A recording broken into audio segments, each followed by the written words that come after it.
চাঁপাইনবাবগঞ্জের শিবগঞ্জে ৩৩তম আন্তর্জাতিক ও ২৬তম জাতীয় প্রতিবন্ধী দিবস পালিত হয়েছে। মঙ্গলবার সকালে শিবগঞ্জ প্রতিবন্ধী বিদ্যালয় প্রাঙ্গণে দিবসটি পালিত হয়। অন্তর্ভুক্তিমূলক টেকসই ভবিষ্যৎ বিনির্মাণ বিকাশিত নেতৃত্বে এগিয়ে যাবে প্রতিবন্ধী জনগণ।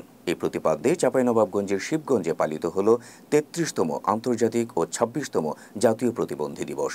এ উপলক্ষে মঙ্গলবার সকালে উপজেলা প্রশাসন ও উপজেলার সমাজসেবা অফিসের সহযোগিতায় শিবগঞ্জ প্রতিবন্ধী বিদ্যালয়ে এক আলোচনা সভার আয়োজন করে।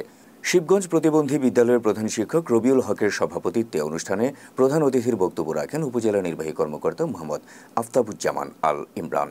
সহকারী শিক্ষক মাহমুদা নাসরিনের সঞ্চালনায় এতে আরও বক্তব্য রাখেন সহকারী কমিশনার ভূমি তৌফিক আজিজ, উপজেলার সমাজসেবা কর্মকর্তা কাঞ্চন কুমার দাস ও সিনিয়র সাংবাদিক আহসান হাবিব সহ অন্যরা।